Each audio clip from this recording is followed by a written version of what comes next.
A través de las redes sociales un amigo me pregunta si la vocación al matrimonio es una vocación específica a una persona, ¿no? Es decir, si Dios cuando me llama al camino matrimonial, me llama a una persona específica. Sí, es verdad, es una persona que Dios ha contemplado en su plan de salvación para que sea la persona con la cual yo me case hasta que la muerte nos separe, ¿no? Recordemos eso, que el matrimonio no hay gente casada en el cielo.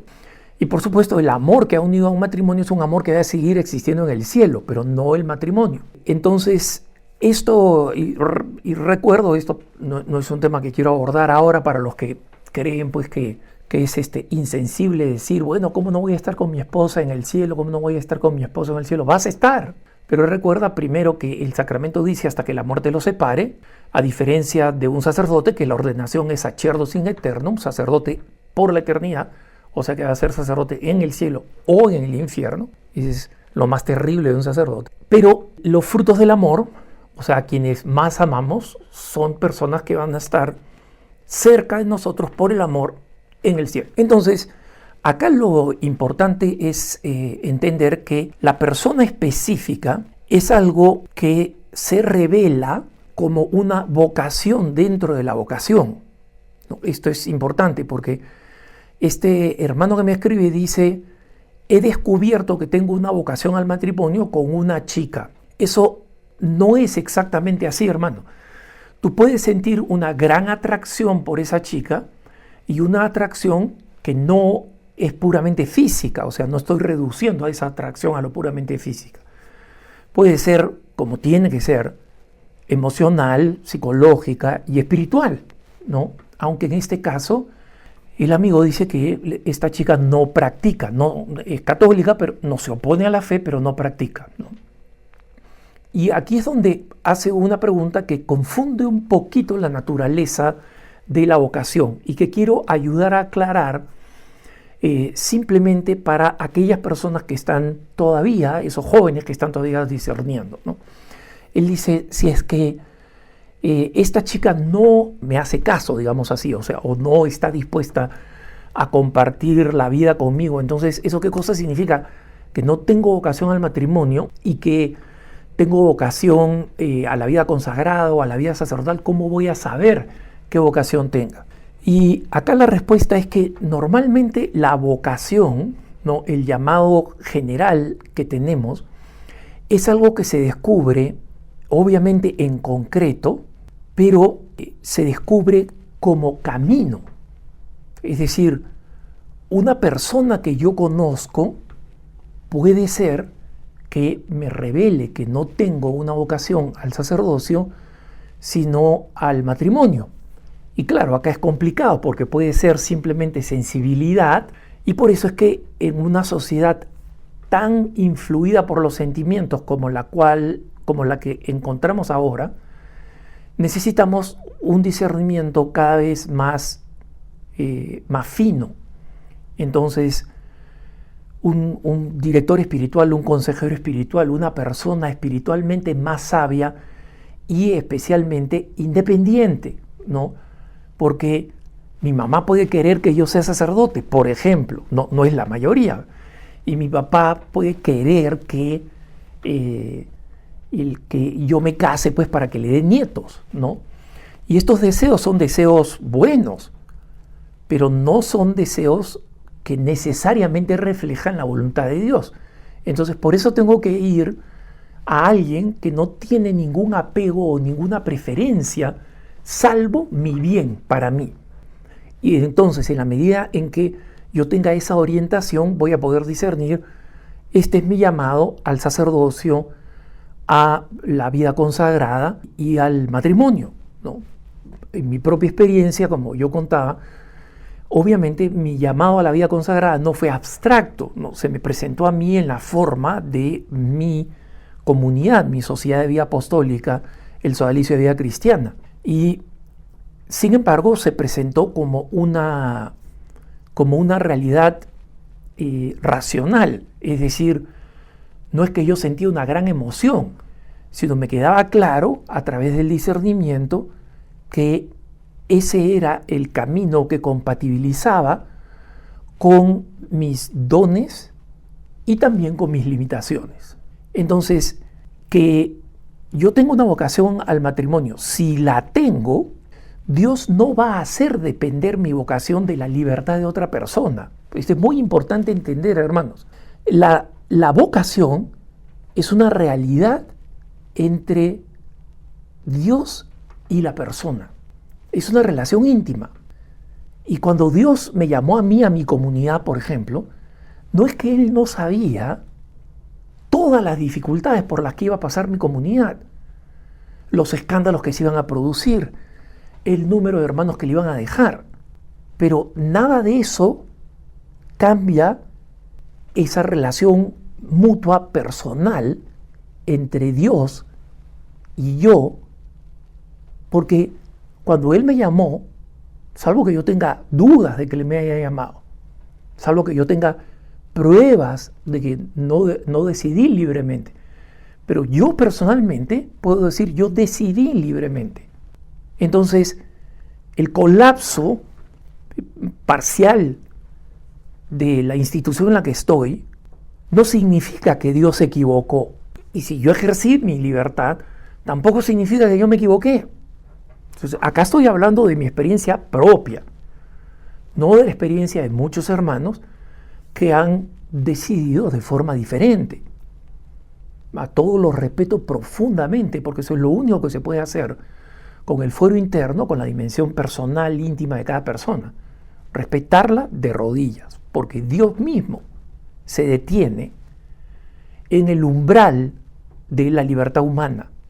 ¿No? Recuerden ustedes la cita del Apocalipsis: mira que estoy a la puerta y llamo, si tú abres, entraré y cenaré contigo y tú conmigo. Entonces, por eso que nadie puede irrumpir pues, en la libertad de una persona y decirle, esto es lo que yo creo que tú tienes que hacer. Entonces, por eso el discernimiento tiene que ser un discernimiento donde no encuentro yo, salvo alguien que tenga una relación de muchísima oración personal con Dios, no encuentro yo que sea fácil hacerlo sin una guía adecuada. Y las guías adecuadas no tienen que ser necesariamente un director espiritual. Idealmente sí, pero yo sé que en la realidad no todo el mundo los puede encontrar. Pero sí personas sabias, el discernimiento de las distintas vocaciones en las Sagradas Escrituras.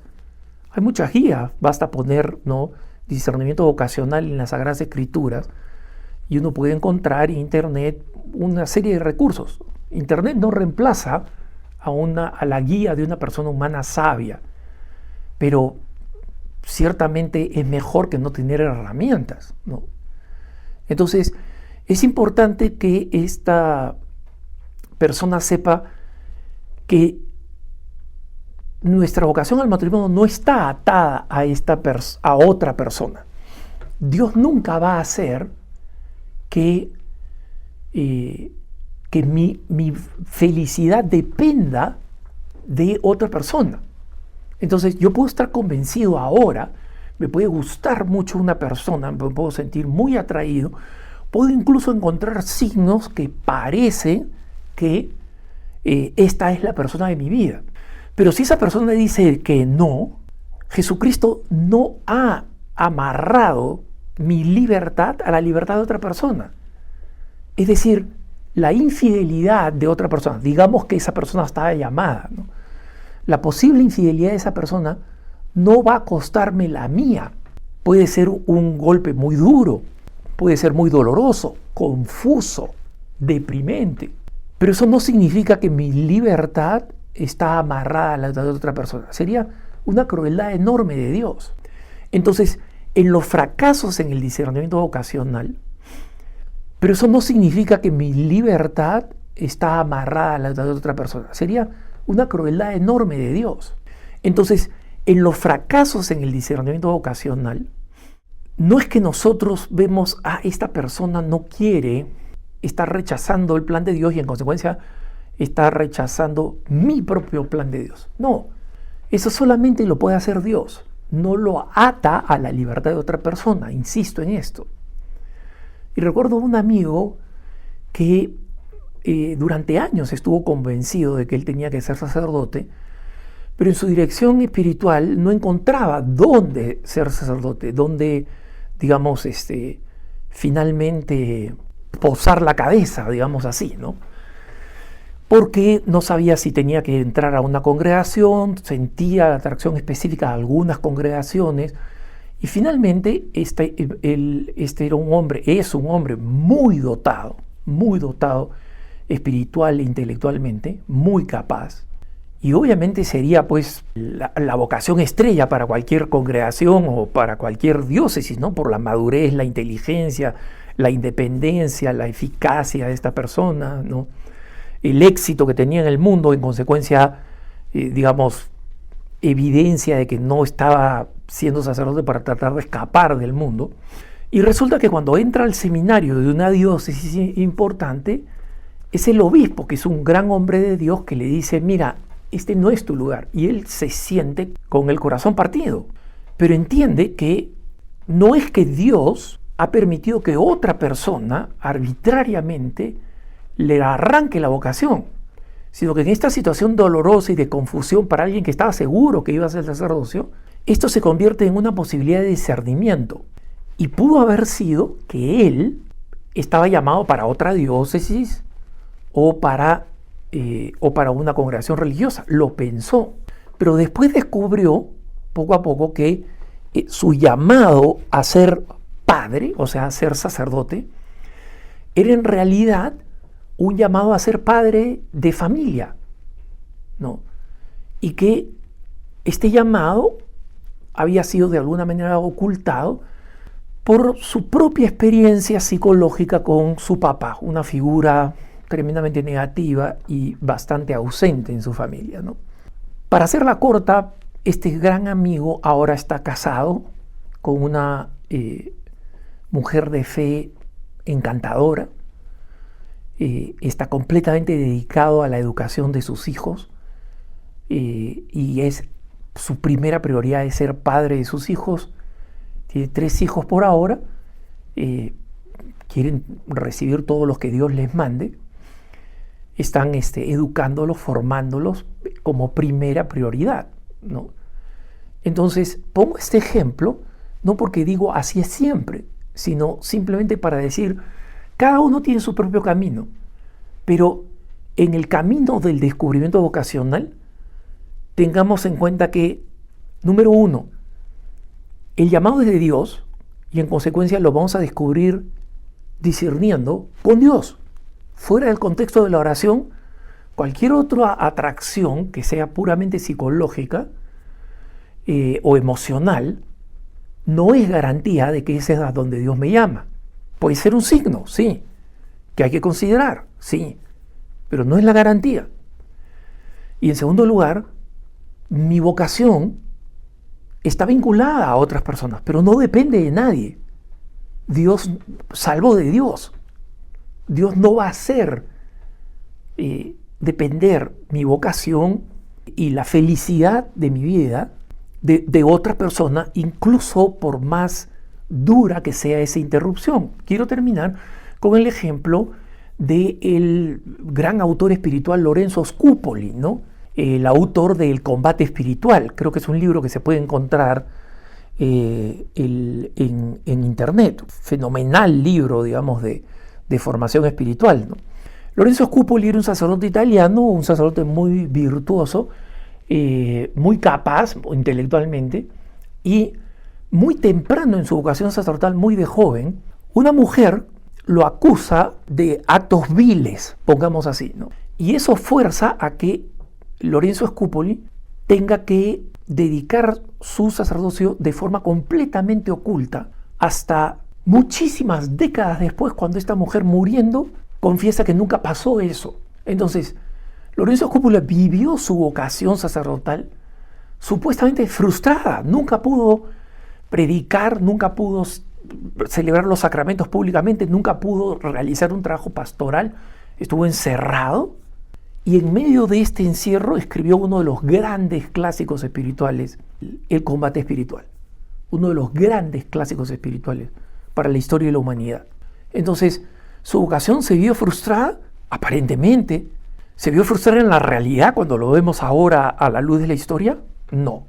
Entonces, es importante que entendamos que la dimensión vocacional es algo que se discierne con Dios y por la complejidad que tiene requiere de mucha y muy buena vida espiritual y cercanía a Dios, porque Él es el que nos habla, y en la medida de lo posible de una persona sabia y prudente que tenga como interés nuestro propio bien. Y punto. Que tengas un buen día.